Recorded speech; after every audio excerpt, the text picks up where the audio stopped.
Olá, boa tarde. Como prometido, hoje eu vou falar sobre síndrome dos ovários policísticos, um tema que é muito perguntado no consultório e que é a principal endocrinopatia das mulheres, né? A principal doença hormonal, digamos assim, das mulheres.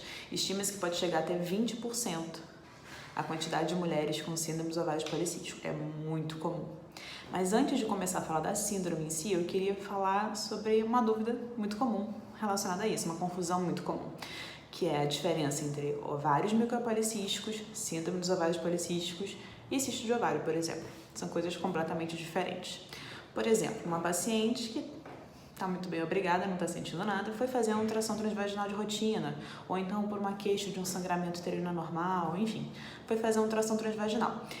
E lá no laudo veio escrito ovários micropolicísticos ou ovários policísticos, que nada mais é do que vários folículozinhos em volta na periferia do ovário, né? Geralmente nos dois ovários. Isso não quer dizer que ela tenha síndrome dos ovários policísticos, mas por ter uma certa estigma, esse nome de síndrome dos ovários policísticos, as pacientes ficam com medo, ficam pensando, nossa, eu não vou engravidar e outras coisas mais. O que eu queria explicar é que uma percentual maior ainda de mulheres, muito mais que 20%, tem esses ovários micropolicísticos e tá tudo bem até então, ela não tem a síndrome. Para você ter a síndrome dos ovários policísticos, você precisa ter não só essa imagem do ovário, ou às vezes nem ter essa imagem no ovário. Precisa ter 2 de 3 critérios de Rotterdam, que são os critérios clássicos da síndrome dos ovários policísticos. Hoje em dia são até discutidos novos critérios pela sociedade, os ovários policísticos e tudo mais, mas assim, esses são os critérios clássicos, né? Então são os que eu vou falar aqui. O primeiro deles é óligo ou anovulação, que a gente fala. Então, são pacientes que têm ciclos menstruais irregulares. Então, por exemplo, ela menstruou agora, só vai menstruar de novo daqui a 2 meses. Aí depois, quando ela vem, 15 dias depois vem de novo. Então, ela tem ciclos menstruais irregulares. Ela não tem como prever quando vem o próximo. Isso é um dos critérios. Outro critério é o hiperandrogenismo, seja clínico, seja laboratorial. Ou seja, pacientes que têm muita acne, que tem, às vezes, queda de cabelo, que tem muito pelo, que tem sintomas androgênicos, né? Que são relacionados à testosterona e outros hormônios masculinos, né? Ela pode ter isso clinicamente, como pode ter isso no exame de sangue, como resultado de um exame de sangue que a gente avalia. Esse é o segundo critério, que pode estar presente ou não. O terceiro critério é esse da imagem, são os ovários micropolicísticos, né? Para você ter a síndrome dos ovários policísticos, você precisa ter 2 desses 3 critérios. Então, se você só tem a imagem, não quer dizer que você tenha síndrome. Você pode ter ciclos menstruais regulares, você pode não ter nenhum sintoma hiperandrogênico e vida que segue, nada a fazer, tá? Nenhum tratamento específico para esses ovários que têm mais folículos na periferia, tá? É um achado do exame a priori, se você não tem outro sintoma. E outra diferença da síndrome são os cistos de ovário, né? Cistos de ovário que muitas vezes preocupam as pacientes, muitas vezes elas tomam anticoncepcional como se fossem curar os cistos de ovário. E óbvio que não acontece todos os cistos, tá? Você tem que ser acompanhada pelo ginecologista, tem que ser avaliada. Mas o principal cisto que as mulheres têm nos ovários, né? Que às vezes aparece lá cisto ovariano, a maioria deles são foliculares. O que isso quer dizer? Um folículo, né, que ela deveria ter ovulado naquele mês, não ovulou, ficou ali acumulando líquido, cresceu e ficou com 3 centímetros ou mais. A gente passa a chamar de cisto, tá? A maioria das vezes ele desaparece sozinho, a paciente ovula no mês seguinte e já 1, 2 meses depois ela repete o ultrassom e ele não tá mais lá. Ou, por exemplo, o cisto hemorrágico, o cisto de corpo lúteo, que a gente fala, que às vezes não é totalmente uma bolinha preta, anecoica, né, que a gente fala. Às vezes tem uns debrizinhos, a gente fala que é um cisto de corpo, um cisto hemorrágico. Nesses casos de cisto hemorrágico, pode ser realmente um folículo que ovulou e o corpo lúteozinho que fica formado ali, né, não teve uma gestação, ele involui, só que na hora de involuir, ele sangra, digamos assim, fica acumulando sangue ali dentro. Então acaba que você vê também um cistinho, só que não classicamente folicular. Às vezes eles colocam lá, sugere corpo lúteo hemorrágico, ou endometrioma também, né, que é um diagnóstico diferencial. Enfim, são vários diagnósticos de cisto de ovário, tá? mas os mais frequentes geralmente são benignos e se resolvem sozinhos, tá? Tudo depende da clínica, tem que ser examinado também, mas eu só quis apontar as diferenças porque já veio paciente para mim com dúvida entre os três, né? Falando de ovário policístico e, na verdade, eu só tinha cisto de ovário, por exemplo. Então, eu achei que valia a pena falar aqui. Quando se suspeita da síndrome de ovário policístico, tem que ser feita uma investigação para chegar a esse diagnóstico, né? Não são só os critérios, tem que excluir outras causas que podem causar a mesma coisa, os mesmos sintomas, né? Então, tem que ser feita uma boa anamnese da paciente, tem que ser feito um exame físico com o ginecologista, o ideal é que se faça um exame de sangue e ultrassom transvaginal também para avaliar. No exame de sangue, por exemplo, a gente pode excluir outras causas da mulher estar com irregularidade menstrual, como, por exemplo, alterações na tireoide, alterações na prolactina, alterações em hormônios da adrenal, enfim, são várias causas para a menstruação irregular. Apesar da síndrome do ovário policístico ser a mais comum, ela não era a única. Então, tem que ser sempre um diagnóstico de exclusão a síndrome dos ovários policísticos. Então, olhar só os critérios e passar um anticoncepcional, por exemplo, com o tratamento, não é o ideal. E algo que eu já ia esquecer de falar. Nas pacientes que acabaram de começar a menstruar, né, tiveram o que a gente chama de menarca, né, que é a primeira menstruação, geralmente o eixo hipotálamo-hipófise e gônadas, né, ou seja, o eixo que gera o ciclo menstrual, ele é muito imaturo ainda, então ele está começando a funcionar naquele momento de fato.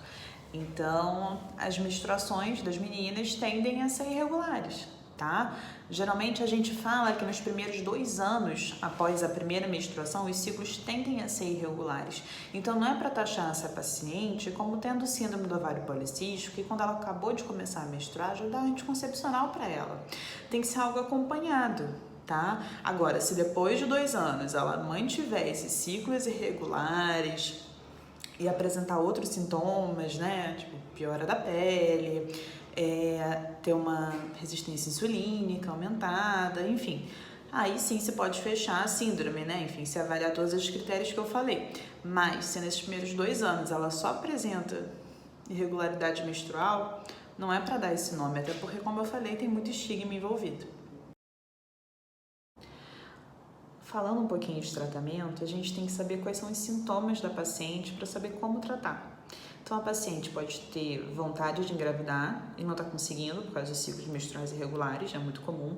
Como ela pode também não querer nem pensar tão cedo em engravidar, mas está incomodada porque está com muita acne, porque está com muito pelo no corpo, e isso está incomodando, por exemplo. Ou a gente já detecta nos exames laboratoriais que ela já está com uma resistência insulínica, ou pior, que já evoluiu para uma diabetes, que está com hipertensão, que está com hipercolesterolemia, enfim, está com síndrome metabólica. E são coisas que têm que ser tratadas, né? Tudo dependendo do sintoma da paciente. Já foi mais do que provado que se a paciente, por exemplo, que tem ciclos menstruais irregulares, né, que tem a síndrome de ovários policísticos, se ela perder de 5 a 10% do peso dela, ela não precisa chegar no peso dela ideal se ela estiver acima do peso, mas se ela inicialmente perder de 5 a 10% do peso, por exemplo, uma paciente está com 80 quilos, emagrecer de 4 a 8 quilos, ela já volta a ter ciclos menstruais regulares. Então, para de ter os sintomas de síndrome de ovário policístico, né? Ela começa a ter ciclos regulares, a pele muitas vezes melhora, dependendo. Então, assim, toda vez que uma paciente tem esse diagnóstico de síndrome de ovários policísticos, a primeira medida que tem que ser orientada não é passar anticoncepcional.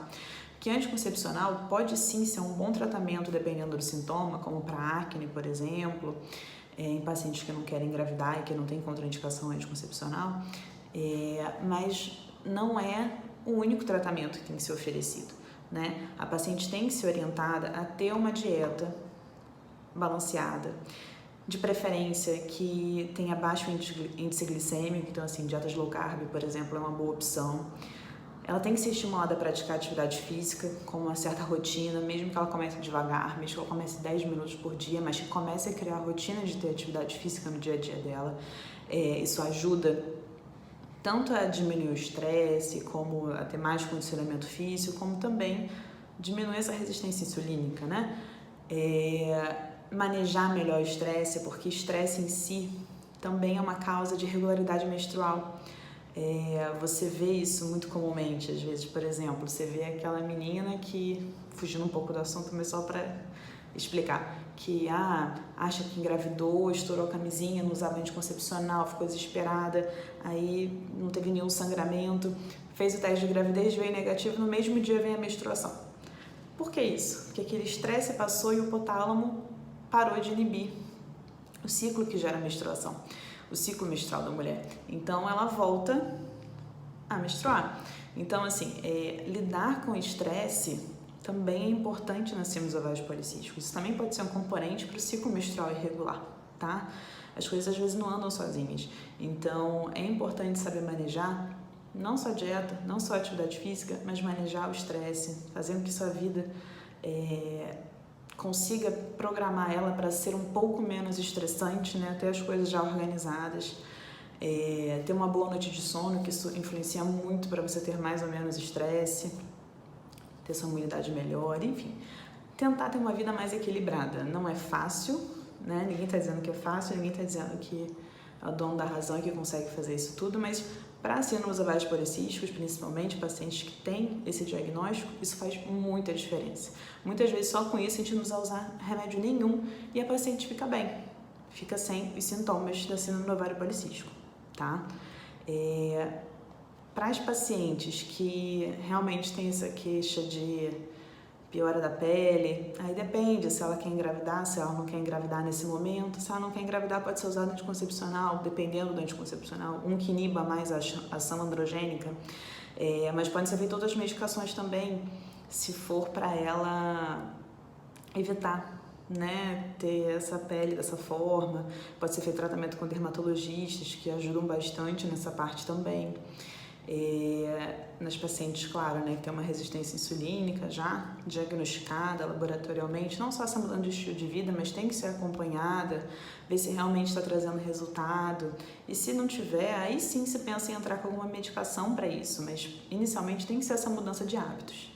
A paciente ficar com esses ciclos anovulatórios que a gente fala, né, ficar com essa menstruação irregular, faz com que o endométrio, né, dentro do útero não tenha uma proteção, né, não tem a progesterona ali agindo, que age na segunda fase do ciclo menstrual e que faz com que o endométrio descame e, enfim, não fique ali com estímulo de estrogênio o tempo todo, né?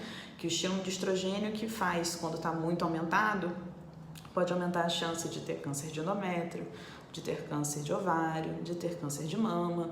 Então, assim, tratar a síndrome, fazer com que você tenha ciclos regulares, já ajuda isso. Mas, caso você não queira engravidar mesmo nesse momento e esteja com esses ciclos irregulares, vale a pena também associar um anticoncepcional, por exemplo, né? Não faria mal se você não tem nenhuma contraindicação. E aí poderia ser qualquer um que tivesse progesterona, né? Seja comprimido, seja injeção, seja implante de progesterona, seja um DIU hormonal, tá? Todos eles ajudariam a ter uma proteção endometrial, por exemplo, e fazer com que evitasse, por exemplo, um câncer de endométrio, tá? Mas isso é uma história para um outro vídeo, né? Já falei bastante nesse aqui. Eu queria mais passar essa informação, que a anticoncepcional não vai curar ninguém de síndromes ovários policísticos, é só para amenizar os sintomas, tá? Apesar de muita gente ter essa confusão na hora de... quando discute com o próprio médico e não fica claro, às vezes, quando a gente está passando uma medicação, tá? Então, tente melhorar o seu estilo de vida, que a vida vai melhorar como um todo. E também na síndrome do ovário policístico. Tá bom? Espero que eu tenha sido clara, espero que eu tenha esclarecido a maioria das dúvidas. Se tiver mais dúvidas, só perguntar aqui embaixo, que a gente faz um outro vídeo ou respondo por aqui mesmo. Tá bom? Beijos!